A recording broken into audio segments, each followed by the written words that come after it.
కుప్పంలో హర్యానా గ్యాంగ్ హల్చల్ చేసింది. రహదారిపై పోలీసులు తనిఖీలు చేస్తున్న సమయంలో హర్యానా గ్యాంగ్ కు చెందిన ముఠా పోలీసులపైకి వాహనాన్ని ఎక్కించే ప్రయత్నం చేశారు. దీంతో వెంటనే అప్రమత్తమైన పోలీసులు తప్పించుకున్నారు. పోలీసులు గాల్లోకి 2 రౌండ్లు కాల్పులు జరిపారు. ఈ కాల్పుల్లో వాహన డ్రైవర్ గాయపడినట్లు అనుమానం వ్యక్తం చేస్తున్నారు. పరమసముద్రం సమీపంలో వాహనాన్ని వదిలి వెళ్లడంతో పోలీసులు గాలింపు చర్యలు చేపట్టారు. స్మగ్లింగ్, దొంగల ముఠాగా పోలీసులు అనుమానం వ్యక్తం చేస్తున్నారు.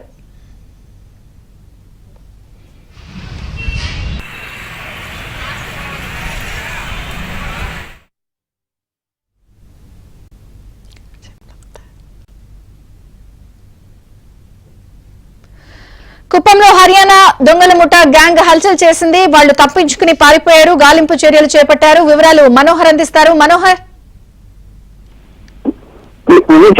కుప్పంలో హర్యానా గ్యాంగ్ అనేటువంటి రాత్రి సుమారు 10-11 గంటల ప్రాంతంలో ఏదైతే ఈ అక్రమ రవాణాకు సంబంధించినటువంటి స్కార్పియో వాహనము వెంబడించినటువంటి పోలీసుల పైన తొక్కించే ప్రయత్నం అయితే చేశారు.